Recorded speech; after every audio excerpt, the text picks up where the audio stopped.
2014 में हमें आजादी कैसे मिली है? स्वतंत्रता की जो शुरुआत हुई है वो 2014 से हुई है। गुलामी की पुलिस व्यवस्था भी बदलनी चाहिए, गुलामी की न्याय व्यवस्था भी बदलनी चाहिए, गुलामी की व्यापार व्यवस्था बदलनी चाहिए, गुलामी की टैक्स व्यवस्था बदलनी चाहिए, गुलामी की प्रशासनिक व्यवस्था बदलनी चाहिए। इन नामों से ये आप क्या समझ रहे हैं, लोगों को क्या समझाएं? करीमुद्दीन ने करीमनगर बना दिया, महबूब खान ने महबूबनगर बना दिया, अली मीर जाफर ने अलीपुर बना दिया, भाग्यनगर को हैदराबाद बना दिया, इंदौर को निजामाबाद बना दिया, फिटौरा को फतेहपुर बना दिया, हरिगढ़ को अलीगढ़ बना दिया, अंबिकानगर को अमरोहा बना दिया, आजमगढ़ को आजमगढ़ बना दिया, जसनौल को बाराबंकी बना दिया, गाजीपुर को गाजीपुर बना दिया। गुलामी के निशान कौन कौन से हैं जिन पर हमें बात करनी चाहिए? 1305 में अलाउद्दीन खिलजी ने सरस्वती मंदिर तोड़ा भोजशाला में, जिसका विवाद चल रहा है, एएसआई का सर्वे चल रहा है। अलाउद्दीन खिलजी ने रुद्र महालय मंदिर तोड़ा और उसको जामी मस्जिद बना दिया, ये गुजरात में है। उन स्थानों को जरूर स्टोर करना चाहिए जिनका वर्णन हमारे वेद में है, पुराण में है, भगवत गीता में है, रामचरितमानस में है, रामायण में। गुलामी के नाम हट जाएंगे, निशान हट जाएंगे, कुरीतियां कैसे खत्म होंगी? तलाक हसन पे आज तक कानून नहीं बना, तलाक अहसन पे आज तक कानून नहीं बना, तलाक बाइन पे आज तक नहीं कानून बनाया, तलाक किनाया पे कानून नहीं बनाया।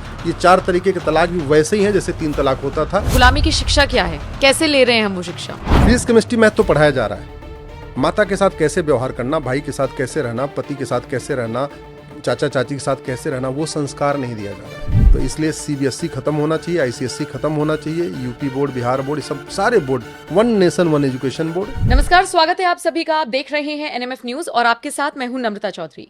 अक्सर आपकी जिंदगी में ऐसा होता होगा ना, कोई चीज आपको नहीं पसंद आ रही है तो आप अपने दिमाग में सोचते होंगे, यार ये प्रथा किसने बनाई, ये कब खत्म होगा, ये कौन बना के चला गया। इस तरीके की बातें हम लोग अमूमन अपनी जिंदगियों में करते हैं और उसके बाद फिर हम जिक्र करते हैं कि ये तो अंग्रेज लेकर आए थे।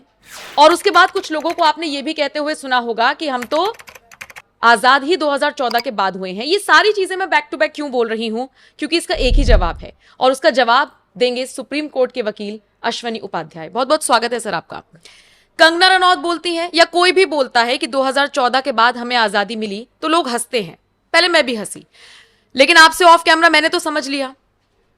मैं चाहूंगी आप दर्शकों को समझाएं कि हम अभी भी 2024 में भी कैसे गुलाम बने हुए हैं अंग्रेजों के, उनकी कुरीतियों के, उनके रिवाजों के, या वो जो भी नियम बनाकर चले गए कैसे हम भुगत रहे हैं। और अगर वक्त पर नहीं बदलाव हुआ तो हमारी आने वाली पीढ़ियां भी भुगतेंगी इसका अंजाम। सबसे पहले बताइए 2014 में हमें आजादी कैसे मिली है? देखिए, 2014 के बाद पहली बार भारत के प्रधानमंत्री ने गुलामी की सोच पे हमला शुरू किया।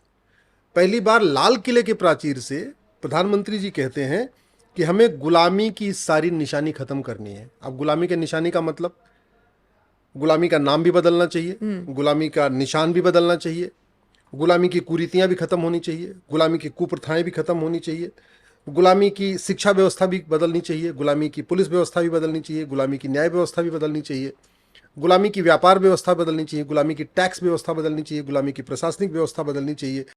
जब ये सब बदलेगा तब जाके गुलामी की सोच बदलेगी। इसलिए वास्तविकता यही है कि 2014 के बाद हम वास्तव में स्वतंत्र का 2 शब्दों से मिलकर बना है, स्वतंत्र, अपने तंत्र की तरफ आगे बढ़ रहे हैं। इसके पहले सब कुछ गुलामी का चल रहा था।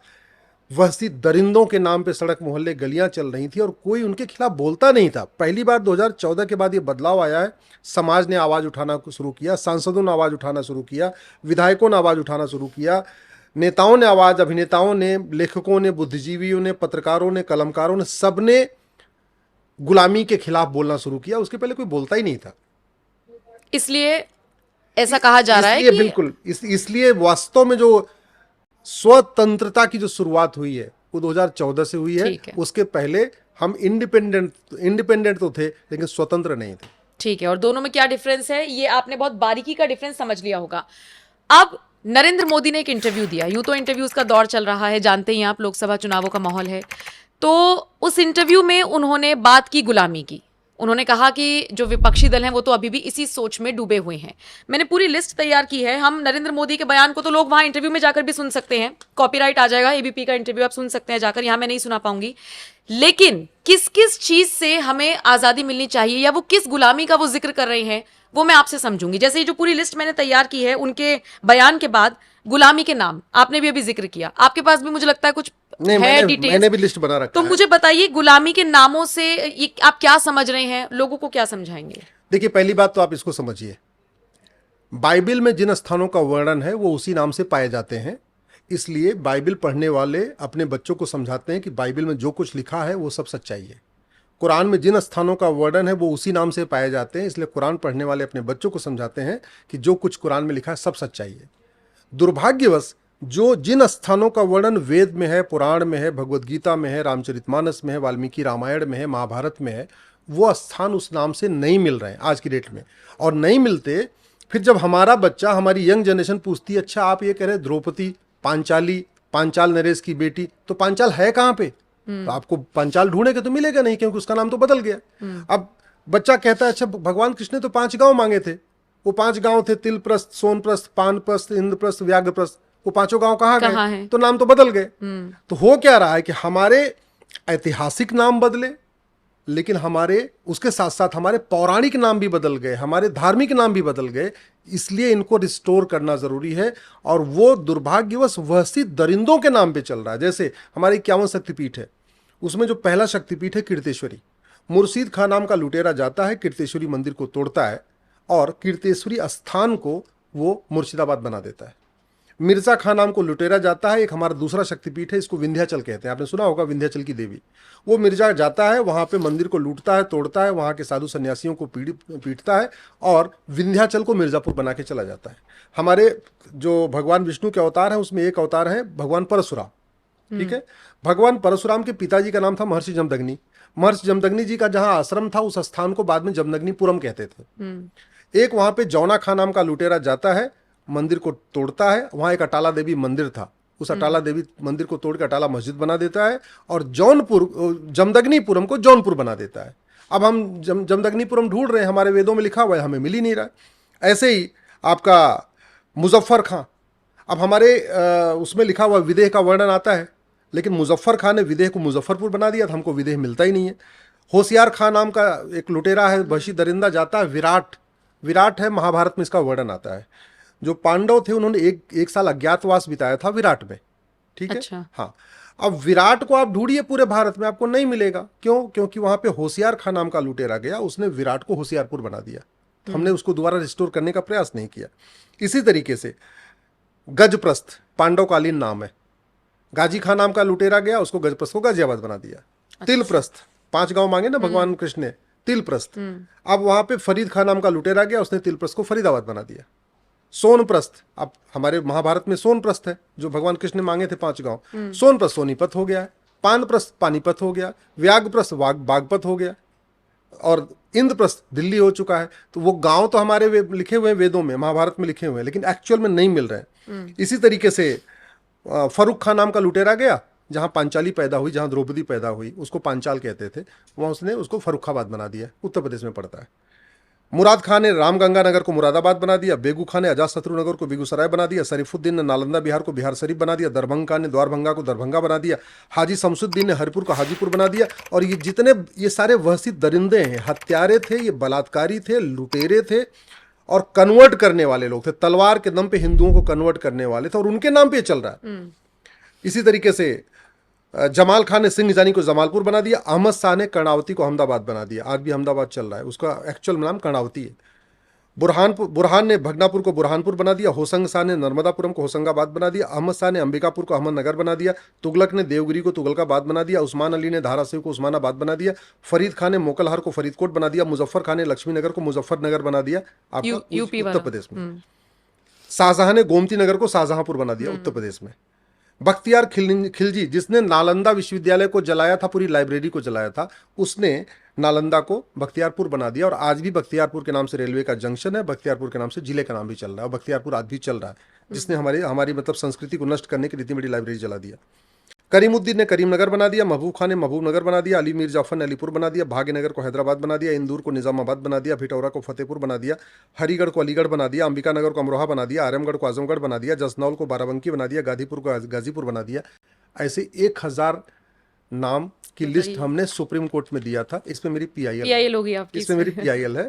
और मैंने सुप्रीम कोर्ट से कहा, क्योंकि हमारी चूंकि जो धरोहर है, हमारे जो नाम है, ये हमारे पौराणिक नाम है, हमारे धार्मिक नाम है, इसको रिस्टोर नहीं करेंगे तो हमारे बच्चे आने वाले टाइम में ये मान लेंगे कि महाभारत और रामायण एक काल्पनिक घटना है। और ऐसा उनको पढ़ाया भी जाता है, आईसीएसई बोर्ड में आज भी पढ़ाया जाता है कि रामायण और महाभारत एक काल्पनिक घटना। क्यों? क्योंकि वो स्थान नहीं मिल रहे हैं। हमने कहा ये स्थान रिस्टोर हो जाएंगे तो कोई ये नहीं कह पाएगा कि ये महाभारत और रामायण काल्पनिक घटना है। इसलिए मेरा ये मानना है एक भारत में नामकरण आयोग बनना चाहिए, क्योंकि ऐसे एक एक करके अगर बदलते रहेंगे तो 1000 नाम बदलेंगे, बहुत साल लग जाएंगे।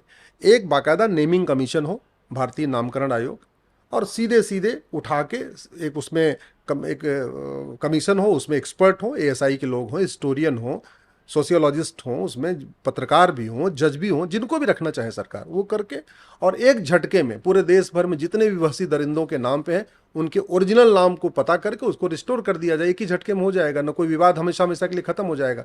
और मेरा ये मानना है कि वहशी दरिंदों के नाम पे जब तक सड़क मोहल्ले गलियां हैं तब तक गुलामी की सोच नहीं बदलेगी। तो गुलामी की सोच बदलने के लिए गुलामी के नाम बदलना जरूरी है। और मुझे लगता है कि अगर ये सब चीजें पॉसिबल हो पाती हैं तो फिर सिलेबस में बच्चों को भी यही पढ़ाया जाना चाहिए। बिल्कुल पढ़ाया जाना हम क्यों चाहिए। पढ़े मुर्शिदाबाद? मैं आपको दिल्ली का एग्जाम्पल देता हूँ। दिल्ली का नाम इंद्रप्रस्थ था, युधिष्ठिर ने बसाया। अब आप इंडिया गेट के सर्किल पे घूमिए, आपको युधिष्ठिर रोड नहीं मिलेगी, भीम रोड नहीं मिलेगी, नकुल रोड नहीं मिलेगी, सहदेव रोड नहीं मिलेगी, कुंती रोड नहीं मिलेगी, मादरी रोड नहीं मिलेगी, अभिमन्यु रोड नहीं मिलेगी। क्या मिलेगा? Babar road, Humayun road, Akbar road, Shahjahan road, Lodhi road, थोड़ा और आगे चाहिए तो सारे मिल जाएंगे, लेकिन जिसने बसाया उसने नहीं मिलेगा। और दुर्भाग्य देखिए, जो ये सड़कें चल रही हैं बाबर हुमायूं तुगलक, ये उन्होंने बनाया भी नहीं था। ये बनाया बाबर हुमायूं तुगलक गजनी गोरी के नाम पे सड़कें या तो अंग्रेजों ने या तो कांग्रेस ने। ये उन्होंने नहीं बनाया था, बनाया अंग्रेजों ने और कांग्रेस ने है। लेकिन नाम क्या रखा? उनका नाम रखना चाहिए था कायदे से, जो जिसने बसाया दिल्ली को बसाया उसका नाम रखना, जिसने इंद्रप्रस्थ बसाया उसका नाम होना चाहिए था। ये तो बात हुई। और देखिए कुछ लोग अश्वनी जी इस पर भी सवाल उठाते हैं, 4-5 जगहों के जब नाम बदले गए थे पूरा विवाद हो गया था कि इनके पास कुछ और काम नहीं है। विपक्षी सारे एक साथ आ गए थे, योगी पर सवाल खड़े कर दिए थे कि इनके पास बस नाम बदलने के अलावा कुछ नहीं है, काम करके दिखाइए। क्यों जरूरी है? एक एग्जाम्पल आपको देता हूँ। हम लोग अंग्रेजों के गुलाम थे, चीन जापान का गुलाम था। हम 1947 में आज़ाद हुए, चीन हमसे 2 साल के बाद 1949 में आज़ाद हुआ। 1949 में आज़ाद होने के बाद चीन ने जो पहला काम किया, 1 साल के अंदर 1950 के अंदर जापानियों का नामो निशान मिटा दिया। यानी 1949 में आज़ाद हुआ जापान, और 1950 में जापानियों के नाम पे न कोई सड़क, न कोई मोहल्ला, न कोई गली, न इतिहास में उनके नाम पे कोई चैप्टर।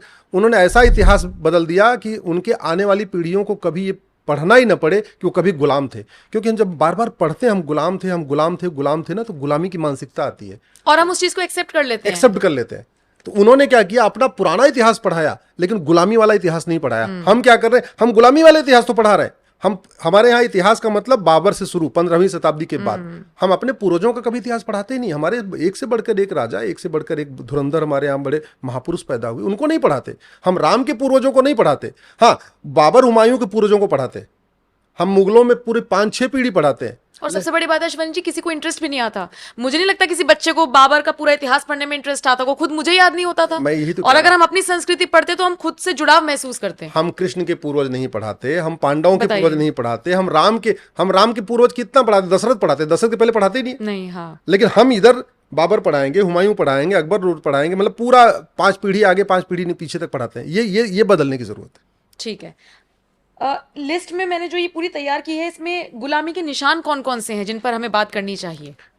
देखिए, गुलामी के बहुत सारे निशान हैं। जैसे उदाहरण के लिए 1192 में कुतुबुद्दीन ऐबक ने दिल्ली के 27 मंदिरों को तोड़ा था और उसको वो मंदिरों का अवशेष को उसने कुतुब मीनार में मिलवा दिया था। 1305 में अलाउद्दीन खिलजी ने सरस्वती मंदिर तोड़ा भोजशाला में, जिसका विवाद चल रहा है, एएसआई का सर्वे चल रहा है। 1373 में सिकंदर शाह ने शिव मंदिर तोड़ा बंगाल में, जिसको आज की डेट में मदीना मस्जिद कहते हैं। इसी तरीके से 1377 में तुगलक ने अटाला देवी मंदिर, जिसको मैंने बताया आपका जौनपुर में, अटाला देवी मंदिर को अटाला मस्जिद बना दिया। 1470 में अलाउद्दीन खिलजी ने रुद्र महालय मंदिर तोड़ा और उसको जामी मस्जिद बना दिया, ये गुजरात में है। 1528 में बाबर ने अयोध्या में तोड़ा था, वो तो चलिए रिस्टोर हो चुका है। 1552 में अहमद शाह ने भद्रकाली मंदिर तोड़ा अहमदाबाद में, और आज की डेट में उसको जामा मस्जिद कहते हैं। 1669 में औरंगजेब ने काशी विश्वनाथ तोड़ा, जिसको ज्ञानवापी का विवाद चल रहा है। 1670 में औरंगजेब ने एक और जो है भगवान कृष्ण का जन्म स्थान तोड़ा, जिसको आज की डेट में ईदगाह कहते हैं। ऐसे भारत में अनेकों स्थान हैं। हम ये कह रहे हैं कि सारे स्थान तो नहीं, लेकिन उन स्थानों को जरूर रिस्टोर करना चाहिए जिसको तोड़वाने वाले ने खुद ही लिखा है कि हमने तोड़वाया। उन स्थानों को जरूर स्टोर करना चाहिए जिनका वर्णन हमारे वेद में है, पुराण में है, भगवत गीता में है, रामचरितमानस में है, रामायण में है। कम से कम उन मंदिरों को जरूर तोड़ना चाहिए जो हमारे ऐतिहासिक मस्जिदों मंदिर हैं। हाँ, उन मस्जिदों को जो हमारे ऐतिहास, हम उनको मंदिर कहते हैं। ढांचा बदलने से कोई मंदिर थोड़ी बदल जाता है। ढांचा बदल, आपने पूरे मंदिर के ढांचा बदल दिया, वहां से मूर्ति हटा दिया, इसका मतलब नहीं कि उस मंदिर की पवित्रता खत्म हो। लेकिन फिर अगर ये सब चीजें होंगी तो 91 का वर्शिप एक्ट आ जाएगा, आ जाएंगे कुछ लोग। 1991 के वर्शिप एक्ट को हमने सुप्रीम कोर्ट में चैलेंज किया हुआ है। ऑलरेडी मामला चल रहा है, 2 जजों की बेंच से 3 जजों को रेफर हो चुका है, और हमें पूरा भरोसा है कि हो सकता है कि सुप्रीम कोर्ट से पहले संसद उसको खत्म कर दे। सरकार के भी संज्ञान में है, कई सारे प्राइवेट मेंबर बिल भी पेश हो चुके हैं संसद में प्लेस ऑफ वर्शिप एक्ट को खत्म करने के लिए। तो प्लेस ऑफ वर्शिप एक्ट खत्म हो और भारत में एक भारतीय धरोहर संहिता बने, एक भारतीय नामकरण संहिता बने नामों को बदलने के लिए, एक भारतीय धरोहर संहिता बने जो हमारी प्राचीन धरोहर है, ऐतिहासिक धरोहर है, धार्मिक धरोहर है, ये मठ मंदिर, इनको रिस्टोर करने के लिए धार्मिक एक भारतीय धरोहर संहिता बने, वंस फॉर ऑल। उसमें कमेटी बने, उसमें एक्सपर्ट हों, जज हों, जो भी जिनको भी हों, लेकिन एक ही बार में विवाद खत्म हो जाए। अदरवाइज क्या होगा, पहले काशी का मुकदमा चलता रहेगा, फिर भद्रकाली का मुकदमा चलेगा, फिर भोजशाला का मुकदमा चलेगा, फिर अटाला का मुकदमा चलेगा, फिर लगातार तनाव बने रहेगा। ऐसे क्या होगा, एक कमेटी बन जाए, वो जांच ले, पड़ताल ले, ऐतिहासिक दस्तावेजों को देख ले, दोनों पक्षों से बुला के चर्चा कर ले, और बात करके सीधे मान लीजिए 50 स्थान है, 60 स्थान है, 100 स्थान है, 200, जो भी स्थान है, भाई सीधी सी बात है, जो लोग भारत में हैं वो सब भारतीय हैं, भले कन्वर्ट हो गए हो तो अलग बात है। तो वहसी दरिंदों के द्वारा जो तोड़े गए मठ मंदिर, उनको तो रिस्टोर करना ये सरकार की भी ड्यूटी है, समाज की भी ड्यूटी है, और हमें दोबारा उस गुलामी की सोच से बाहर निकलने के लिए वो ज़रूरी भी है। बहुत सारे देश गुलाम हुए हैं, चीन भी गुलाम हुआ, और भी देश गुलाम हुए, लेकिन जैसे वो आज़ाद हुए उन्होंने अपने आप को रिस्टोर कर लिया। हमारे यहाँ गुलामी का निशान तो, मैं आपको एक एग्जाम्पल, अभी चर्चा हो रही थी, मैंने बताया, हमारे जहाज के ऊपर वीटी लिखा हुआ है। वीटी मतलब विक्टोरिया टेरिटरी। अब आज की डेट में वीटी को बदलना मुश्किल है, क्योंकि बहुत सारे जहाज हो चुके हैं, बहुत सारे जहाजों पे कलर पेंटिंग करानी पड़ेगी, बहुत सारे जहाजों को बदलना पड़ेगा। ये काम पहले बड़ा आसान था, जो काम 1950 में बहुत आसान था वो आज डेट में कठिन हो गया। लेकिन कोई बात नहीं, मेरा ये मानना है कि जिस तरीके से समाज में जागरूकता आई है, आने वाले टाइम में जो गुलामी के निशान हैं ये सारे के सारे जरूर खत्म होंगे। गुलामी के नाम हट जाएंगे, निशान हट जाएंगे, कुरीतियां कैसे खत्म होंगी? कौन कौन सी कुरीतियां हैं? देखिए, जो कुरीतियां भारत में शुरू हुई नम्रता जी, वो लगभग कानून बना के उनको खत्म करने के प्रयास किया गया। जैसे सती प्रथा एक कुरीति आई, ठीक है, हालांकि वो मजबूरी में आई थी, कोई खुशी खुशी नहीं आई थी, लेकिन मजबूरी में आई, उसको कानून बना के खत्म किया गया। भारत में घूंघट कुप्रथा शुरू हुई। भारत में कभी घूंघट प्रथा नहीं थी। भारत में रात्रि विवाह, बाल विवाह और घूंघट प्रथा, ये भारत की परंपरा ही नहीं है। जहां जहां मुगलों का राज था वहां आप देखेंगे वहां घूंघट प्रथा है, वहां बाल विवाह है, वहां रात्रि विवाह है। जहां मुगलों का राज नहीं था वहां घूंघट नहीं है, वहां दिन में शादी होती है और बाल विवाह नहीं होता। उदाहरण के लिए छत्रपति शिवाजी महाराज ने महाराष्ट्र के बॉर्डर पे मुगलों को रोक दिया, तो इसलिए तमिलनाडु, कर्नाटक, केरल, आंध्रा, तेलंगाना ये मुगलों के पूरे कब्जे में नहीं आ पाया। इसलिए वहां पे आपको कोई महिला घूंघट में नहीं मिलेगी। आपको आंध्रा, तेलंगाना, कर्नाटक, केरल में, ठीक है, वहां पे रात्रि में शादी नहीं होती। रात्रि में शादी तो पाप है, महापाप है। सनातन संस्कृति में सूर्यास्त के बाद तो अंतिम संस्कार भी महापाप है, मतलब जलाना और दफनाना भी महापाप है। तो विवाह तो एक पवित्र संस्कार है, वो कैसे हो सकता है? कैसे शुरू हुआ? क्योंकि मुगल लड़कियों को उठा लेते थे, हमारी जवान जो लड़कियां बड़ी हो जाती उनको उठा लेते थे, उनसे बचने के लिए बाल विवाह शुरू हुआ। अब मंदिर में शादी करते थे, जैसे आज की डेट में उधर हो रही है, साउथ में शादी होती है मंदिर में, जब ऐसे करते थे तो जाते आते देख लेते थे तो वहां से उठा लेते थे। तो उससे बचने के लिए क्या किया? बाल विवाह शुरू हुआ और रात्रि विवाह शुरू हुआ। घर के रात में, दिन में शादी नहीं करेंगे, क्योंकि दिन में अगर डोली उठेगी पता चले फिर उठा लेंगे वो। मुगलों से बचने के लिए घर के अंदर शादी शुरू हुई। नहीं तो हमारे देश में, हमारे सनातन संस्कृति में जो विवाह था केवल और केवल मंदिर में होता था, घर में होता ही नहीं था। घर में और आज भी उन दक्षिण भारत के 5 राज्यों में 1% शादी घर में होती है, 99% शादी मंदिर में होती है, 99% शादी दिन में होती है, 99% शादी 20 साल, 22 साल, 24 साल की लड़कियों की होती है। तो ये जो बाल विवाह आया, जो रात्रि विवाह आया, जो घूंघट प्रथा आई, ये मुगलों के कारण आई। उस पर समाज ने काफी कुछ बदलाव कर लिया, लेकिन जो मुगलों के साथ बाहर से आई कुरीतियां, उस पर कानून नहीं बना। सती प्रथा पे कानून बन गया, छुआछूत पे कानून बन गया, लेकिन चलो 3 तलाक पे भी अभी बन गया, लेकिन तलाक़े हसन पे आज तक कानून नहीं बना, तलाक़े अहसन पे आज तक कानून नहीं बना, तलाक़े बाइन पे आज तक नहीं कानून बनाया, तलाक़े किनाया पे कानून नहीं बनाया। ये 4 तरीके के तलाक भी वैसे ही हैं जैसे 3 तलाक होता था, ये भी एक तरफा होते हैं। जब मन करे हस्बैंड तब जाके तलाक दे दे, उसमें महिला को कोई अधिकार नहीं है, न गुजारा भत्ता का अधिकार है, न उसको अपनी जवाब देने का अधिकार है, न कोई जवाबदेही है, कुछ भी नहीं है। ऐसे ही मुताह और मिस्यार, मुताह मिस्यार होती है कॉन्ट्रैक्ट मैरिज। आज भी भारत में अरब अरब से शेख आते हैं और 12 साल 13 साल की बच्चियों के साथ मुताह करते हैं, 15 दिन के लिए करते हैं, 20 दिन के लिए करते हैं, 1 महीने के लिए करते हैं, मौज मस्ती करके चले जाते हैं, बच्चियों को प्रेग्नेंट करके छोड़ के चले जाते हैं। और फिर वो कहीं न उनसे कोई शादी करता है, अंत में फिर वेश्यावृत्ति की तरफ उनको जाना पड़ता है। तो भारत में 4 शादी भी चल रही है, भारत में हलाला भी चल रहा है, भारत में मुताह भी चल रहा है। हलाला का भाई पति पत्नी राजी हैं, अगर गुस्से में एक बार डिवोर्स हो भी गया, दोबारा अगर वो उनका दिमाग ठंडा हो जाता है, वो दोबारा मिलना चाहते हैं, तो मैं हलाला क्यों होना चाहिए? लेकिन नहीं, मौलवी हलाला करेगा, किसी के साथ सोना पड़ेगा। अश्विनी जी, मुस्लिम महिलाओं को तो इस पर आवाज उठानी चाहिए थी। इस पर अगर कोई और बात कर रहा है, या सरकार बात कर रही है, या कोई हिंदू बात कर रहा है, या आप और मैं बात कर रहे हैं, उनको भी तो आवाज उठानी चाहिए। वो इसलिए नहीं आवाज उठा पा रही कि गुलामी की मानसिकता उनके अंदर इतनी भर दी गई है कि तुम गुलाम हो, महिला का मतलब गुलाम, तुम गुलामी करने के लिए ही पैदा हुई और वो है। एक्सेप्ट कर चुकी और वो एक्सेप्ट कर चुकी है, मेंटली एक्सेप्ट कर चुकी है। जैसे हाथी का बच्चा बचपन में बहुत उसको मोटे चेन से बांधना पड़ता, नहीं तो तोड़ देता है, लेकिन चेन से बांध के उसको जब 1 साल बांध देते हैं तो हाथी का बच्चा क्या, वो मेंटली गुलाम हो जाता है। उसको लगता है हम चैन तो तोड़ ही नहीं पाएंगे, और फिर चैन हटा के पतला धागा बांध दिया जाता है, तब भी नहीं तोड़ता हो। तो मुस्लिम महिलाओं को गुलामी की सोच ने, पुरुषवादी सोच ने ऐसा बना दिया कि बोल ही नहीं पा रही हैं। अच्छा, जो पढ़ी लिखी हैं वो पॉलिटिकली करेक्ट होने के कारण नहीं बोलती हैं, उनका अपना अलग एजेंडा चल रहा है। कि हैं तो बहुत सारी नारीवादी मुस्लिम महिलाएं हैं जो नारीवाद की बात करती हैं, लेकिन कभी वो 4 शादी के खिलाफ नहीं बोलती, हलाला के खिलाफ नहीं बोलती, मुताह मिस्यार तहर्रुस के खिलाफ नहीं बोलती, वो तलाक़े हसन, तलाक़े बाइन, तलाक़े किनाया के खिलाफ नहीं बोलती। इक्का दुक्का केस है ऐसे, लेकिन नाजिया को हम सुनते हैं, वो बोलती हैं धड़ल्ले से। नाजिया है, बेनज़ीर है, कई सारी हैं। और इन सारी कुरीतियों को हमने सुप्रीम कोर्ट में चैलेंज किया है। जितनी भी ये कुरीतियां चल रही हैं, खासतौर पे जो हिंदुओं में कुरीतियां थी उनके खिलाफ तो कानून बन गया, लेकिन जो मुस्लिम बेटियों के साथ कुरीतियां चल रही हैं उन पे कानून नहीं बना है। उनको हमने सुप्रीम कोर्ट में चैलेंज किया और हमें पूरा भरोसा है कि आने वाले टाइम में सरकार भी इसको खत्म कर देगी। कायदे से ये ड्यूटी, अब जो बात आ गई ना कि पहले 2014 के बाद आज़ादी आई, संविधान का आर्टिकल 13 कहता है कि जब 26 जनवरी को हम आज़ाद हो गए, सारी कुरीतियां एक झटके में खत्म करनी है। लेकिन कांग्रेस ने केवल एक कुरीतियों को खत्म करने के लिए एक कानून बनाया। कायदे से पूरी लिस्ट बनानी चाहिए थी, भैया भारत में इतनी कुरीतियां हैं और आज की डेट से ये सारी कुरीतियां खत्म, एक ही कानून में वो सारी कुरीतियां खत्म हो जाती है। नहीं करना था छुआछूत के लिए कानून बनाना था, सती प्रथा ऐसे नहीं करना, एक लिस्ट में एक ही झटके में एक कानून बनता, उसी में चैप्टर वाइज सारी कुरीतियों का लिस्ट डाल के खत्म कर देना चाहिए था। कांग्रेस ने वो काम नहीं किया। ये 2014 के बाद शुरू हुआ, इसलिए मैं कह रहा हूँ गुलामी का जो आज़ादी 2014 के बाद शुरू हुई है। ठीक है, गुलामी की शिक्षा का हम जिक्र करते हैं कई बार। गुलामी की शिक्षा क्या है, कैसे ले रहे हैं हम वो शिक्षा? देखिए, आप आज भी देखिए, अगर भारत में जो शिक्षा की व्यवस्था है उसमें आपको वहशी दरिंदों के बारे में पढ़ाया जा रहा है, लेकिन हमारे जो बड़े बड़े साइंटिस्ट थे, हमारे जो बड़े बड़े इतिहासकार थे, हमारे बड़े बड़े राजा थे, उनको नहीं पढ़ाया जा रहा है। दूसरा, शिक्षा में संस्कार नहीं है।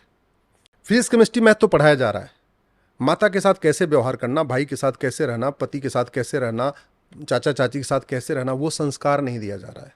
अष्टांग योग नहीं सिखाया जा रहा है, जो दुनिया में सबसे प्रसिद्ध माना गया है, जो महर्षि पतंजलि ने जिसको डेवलप करके दिया। नारी तू नारायणी की भावना नहीं सिखाई जा रही है। सिखाया क्या जा रहा है? ऐसी चीजें सिखाई जा रही हैं कि जिससे कि उसका न शारीरिक पूरा विकास हो पा रहा है, न मानसिक विकास हो पा रहा है।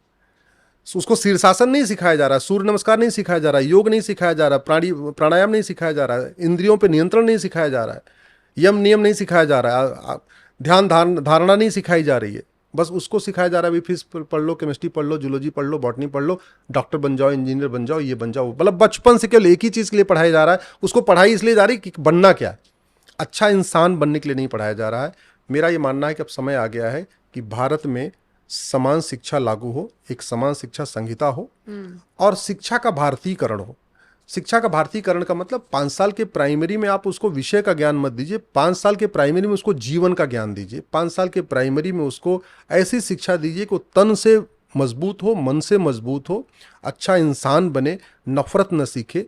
5 साल की प्राइमरी में उसको केवल वसुधैव कुटुंबकम सिखाइए, नारी तू नारायणी सिखाइए, सर्वमंगल मांगल्य सिखाइए, यत नारस्वि पूज्यते रमन्ते तत्र देवता सिखाइए। 5 साल की प्राइमरी में केवल उसको हवा कैसे शुद्ध रखना है, पानी कैसे शुद्ध रखना है, पानी कैसे बचाना है, कैसे सुरक्षित चलना है, कैसे उसको ये सब सिखाइए। जैसे जापान में है, वास्तविकता ये है कि जापान ने हमारी वैदिक शिक्षा को अडॉप्ट कर लिया और इसी का नतीजा है जापान में घूसखोरी कम है, जमाखोरी कम है, मिलावटखोरी कम है, कालाबाजारी कम है, नशा तस्करी कम है, मानव तस्करी कम है, जासूसी कम है, गद्दारी कम है, वहाँ माओवाद नहीं है, वहाँ नक्सलवाद नहीं है, वहाँ जिहाद नहीं है, वहाँ कट्टरवाद नहीं है, वहाँ पत्थरबाजी नहीं, कुछ नहीं है। भारत में ये सब है। किसी भी देश को अच्छा बनाने का दो ही तरीका होता है, शिक्षा में संस्कार हो, कानून का खौफ है। अब आपने बोला शिक्षा, मेरा यह मानना है कि भारत में सबसे पहले तो नफरत सिखाने वाले स्कूलों को बंद करने की जरूरत है। भारत में मुगलों के समय जो स्कूल खोले गए, जो आज भी चल रहे हैं, उसमें केवल और केवल नफरत सिखाई जाती है। वहाँ पे वसुधैव कुटुंबकम नहीं सिखाया जाता, वहाँ सबका साथ सबका विकास नहीं सिखाया जाता। ऐसे ब्रिटिश काल में जो स्कूल खोले गए उसकी भी यही सिचुएशन है। तो इसलिए सीबीएसई खत्म होना चाहिए, आईसीएसई खत्म होना चाहिए, यूपी बोर्ड, बिहार बोर्ड, सब सारे board, one nation one education board, one nation one syllabus, one nation one curriculum.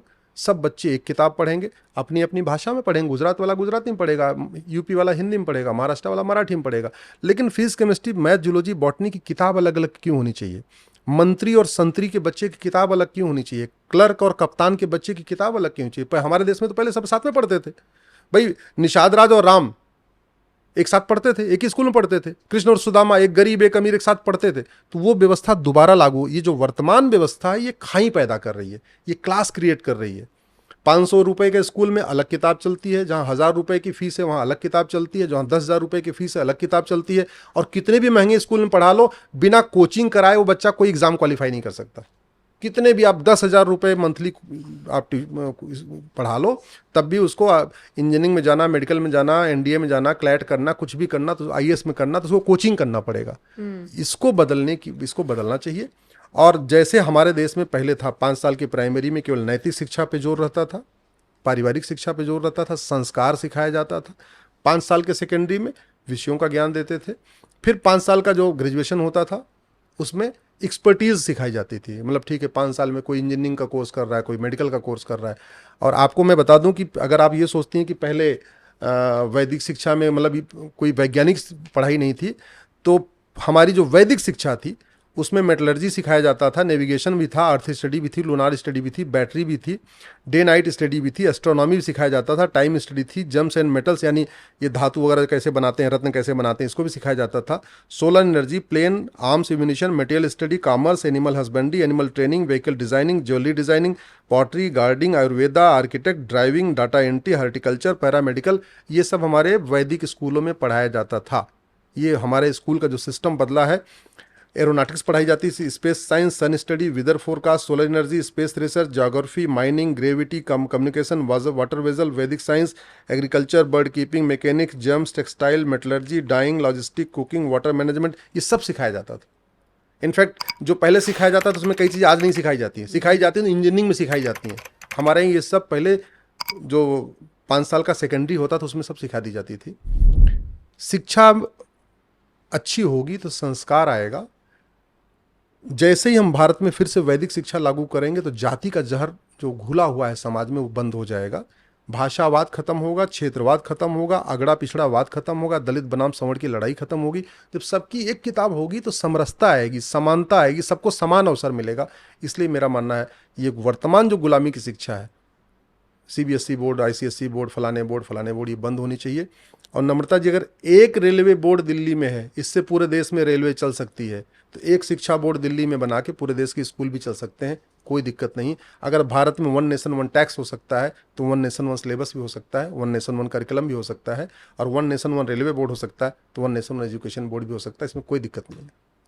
लेकिन दिक्कत ये हो जाएगी ना कि अगर सब कुछ एक ही साथ पढ़ा देंगे तो फिर भ्रष्टाचार कैसे होगा? ये जो बिजनेस खोलकर बैठ गए हैं कि अच्छा ये चीज पढ़नी है तो इस कोर्स में जाइए, ये पढ़ना है तो अलग से कोर्स में जाइए। नहीं, ड्यूरेशन भी, मैंने एक पीआईएल फाइल किया था कि ला का कोर्स, आप सोचिए 12वीं के बाद बच्चा 3 साल में बीए बीएससी बीकॉम कर लेता है, 12वीं के बाद लेकिन ला करने में 5 साल चाहिए। क्यों भैया 5 साल में चाहिए?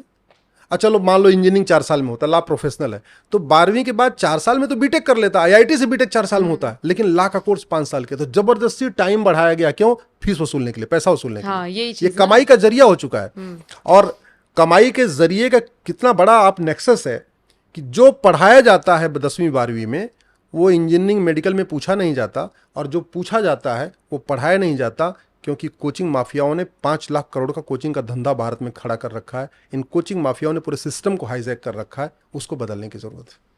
ठीक है, गुलामी की चिकित्सा का जिक्र कर लेते हैं। शिक्षा पर हमने बात कर ली, नामो निशान भी चलिए अगर हो जाता है, हम चिकित्सा में कैसे घिरे हुए हैं? देखिए, मुगल आए, उन्होंने अपनी चिकित्सा व्यवस्था को प्रमोट करने की कोशिश किया, जो उनकी अपनी यूनानी वगैरह थी बाहर से वो आए थे। अंग्रेज आए, उन्होंने अपनी एलोपैथी को प्रमोट करने की कोशिश किया। एलोपैथी 200 साल पुरानी है, 250 साल पुरानी है। उसके पहले भारत में अपनी जो भारत की चिकित्सा व्यवस्था है वो बहुत प्राचीन है। दुर्भाग्यवश हमें अपनी चिकित्सा व्यवस्था के बारे में ज्ञान नहीं है। आयुर्वेद के जनक हैं महर्षि धन्वंतरी, और धन्वंतरी जी की जयंती है धनतेरस। हम धनतेरस को मानते हैं, सिक्का खरीदना है, झाड़ू खरीदना है। ये दिवाली के पहले धनतेरस आती है ना, हम कभी भगवान धन्वंतरी की याद करते हैं? हम कभी चिकित्सा की बात करते हैं क्या? उस दिन हम योग प्राणायाम करते हैं? नहीं। हमें बता दिया गया धन्वंतरी तो सामान खरीदने का है, बर्तन गिलास कप खरीदने की। धनतेरस का मतलब बर्तन खरीदो, कप खरीदो, झाड़ू खरीदो, सिक्का खरीदो, ये है वास्तविकता। वो महर्षि धन्वंतरी की जयंती है। भारत में विदेशी कंपनियों ने ऐसा सिस्टम हाईजैक किया कि उन्होंने नेहरू जी से कानून बनाया 1854 में, जिसको ड्रग एंड मैजिक एक्ट कहते हैं। और वो कानून क्या कहता है कि जिन बीमारियों का इलाज हमारे एलोपैथ में है, उन बीमारियों का अगर आप प्रचार प्रसार करेंगे तो आपको जेल हो जाएगी, सजा हो जाएगी।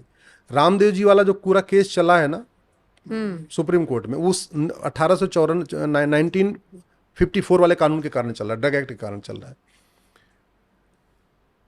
मेडिकल के कोर्स में भारत की चिकित्सा को पढ़ाया नहीं जा रहा है। मेडिकल के कोर्स में प्रिवेंशन के ऊपर फोकस ही नहीं है, केवल क्योर के ऊपर फोकस है। जो विदेशी चिकित्सा व्यवस्था है ये क्योर करती है, प्रिवेंशन नहीं करती है। लेकिन जो भारत की चिकित्सा व्यवस्था है, आहार चिकित्सा, नाड़ी चिकित्सा, प्राकृतिक चिकित्सा, सूर्य चिकित्सा, आयुर्वेद चिकित्सा, ये चिकित्सा प्रिवेंशन करती है, बीमारी को आने से रोकती है। हमारा पूरा का पूरा बजट केवल और केवल क्योर पे जा रहा है, हम प्रिवेंशन पे खर्च ही नहीं कर रहे हैं। मेडिकल के कोर्स में हमें न तो महर्षि चरक को पढ़ाया जा रहा है, महर्षि सुश्रुत को पढ़ाया जा रहा है, न महर्षि वाग्भट को पढ़ाया जा रहा है, न महर्षि सारंगधर को पढ़ाया जा रहा है, न महर्षि माधवकर को पढ़ाया जा रहा है, न आचार्य भाव प्रकाश को इनको पढ़ाया नहीं जा रहा है। ये दुनिया के सबसे बड़े डॉक्टर हैं, ये सबसे बड़े साइंटिस्ट हैं, न महर्षि धन्वंतरी को पढ़ाया जा रहा है, उनको पढ़ाया नहीं जाता।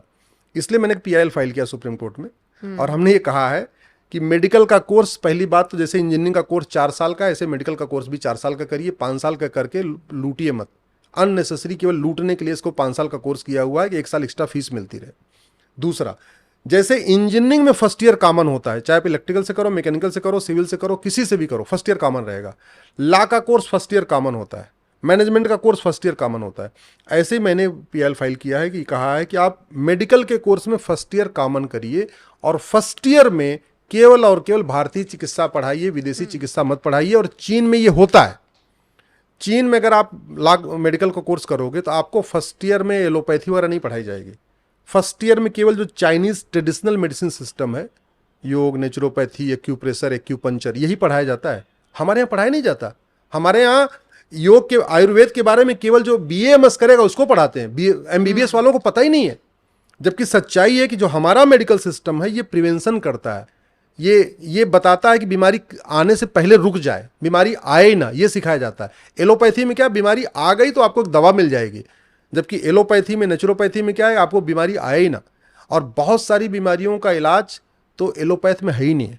बहुत सारी बीमारियों का इलाज केवल आयुर्वेद में है। मैंने अपना खुद बता रहा हूँ, मेरे पिताजी का दोनों घुटना खराब हुआ, मैंने दिल्ली के एम्स में दिखाया, बोला जी ट्रांसप्लांट करना पड़ेगा। मैंने राम मनोहर लोहिया में दिखाया, बोले ट्रांसप्लांट करना पड़ेगा। मैंने स्कॉट फोर्टिस में दिखाया, बोले ट्रांसप्लांट करना पड़ेगा। मैं पतंजलि ले गया रामदेव जी के यहाँ, और वहाँ ले गया, 10 दिन के अंदर उनका घुटना ठीक हो गया, 2 साल से आराम से घूम रहे हैं। ट्रांसप्लांट करना ही नहीं पड़ा, कुछ नहीं करना पड़ा। बाय द वे, अगर मैं ट्रांसप्लांट कराता तो 4 से 5 लाख रुपये खर्च आता। पर वहाँ पतंजलि में 10 दिन रहे, वहाँ कितना खर्चा आया, हालांकि उन्होंने हमसे तो लिया ही नहीं, लेकिन अगर कोई और भी जाए तो 60 से 70 हज़ार रुपये लगता है। 6-6.5 हज़ार रुपये उनका पर डे का चार्ज करते हैं, डबल बेड एक कमरे का। तो 10 दिन भी रहे तो 65-70 हज़ार रुपये। 65-70 हज़ार रुपये में सोचिए, अगर घुटना किसी का ठीक हो जाए और घुटना बदलना ना पड़े, अपना ओरिजिनल घुटना बना रहे, इससे बढ़िया क्या हो सकता है? बिल्कुल बिल्कुल। इसलिए मेरा ये मानना है कि गुलामी की चिकित्सा व्यवस्था, मैं ये नहीं कर रहा हूँ एलोपैथी बंद हो जानी चाहिए, मैं किसी का विरोधी नहीं हूँ, लेकिन ये जो डॉक्टर का मतलब MBBS हो गया है, ये गुलामी की सोच बदलना पड़ेगा। डॉक्टर का मतलब बीएएमएस क्यों नहीं? डॉक्टर का मतलब वैद्य क्यों नहीं? डॉक्टर का मतलब आचार्य क्यों नहीं? दवाई का मतलब केवल एलोपैथी की दवाई क्यों? दवाई का मतलब जड़ी बूटी क्यों नहीं? दवाई का मतलब नेचुरोपैथी क्यों नहीं? दवाई का मतलब एक्यूप्रेशर क्यों नहीं? ये इससे भी तो इलाज हो सकता है। अश्वनी जी, वही वाली बात है कि एलोवेरा कहीं पे उगा हुआ होगा, उसे तोड़ के नहीं लगाएंगे, जेल खरीद लेंगे जेल मार्केट से। खरीद लें, हाँ। बस ये वही वाली बात ये हो गई है। बिल्कुल बिल्कुल। देखिए, मेरे पास पूरी लिस्ट थी जिसमें मैंने 20 फैक्टर्स पे मुझे डिस्कस करना था, लेकिन वक्त की थोड़ी सी कमी है, तो 5 फैक्टर्स पर हमारा डिस्कशन हो गया चिकित्सा तक। मैं पूरे विश्वास के साथ ये कहकर जा रही हूँ कि पार्ट 2 इस पॉडकास्ट का हम लेकर आएंगे, जिसमें बाकी ये देखिए पूरी लिस्ट है, इस पर चर्चा करेंगे। बहुत बहुत शुक्रिया, आपने जिस तरीके से एक्सप्लेन किया। नरेंद्र मोदी का एक बयान आया कि विपक्ष गुलामी की सोच से नहीं निकल पा रहा है, और गुलामी किस किस चीज की, उसी पर पॉइंट वाइज हम डिस्कस कर रहे हैं। ये चर्चा आपको कैसी लगी और क्या आप चाहते हैं इसका सेकंड पार्ट आए, कमेंट करके जरूर बताइएगा। बाकी सेकंड पार्ट में लेकर आऊंगी तो वैसे भी बहुत बहुत शुक्रिया आपका। और जिसने भी इस इंटरव्यू को देखा, कमेंट सेक्शन में बताइएगा आपको कैसा लगा। नमस्कार।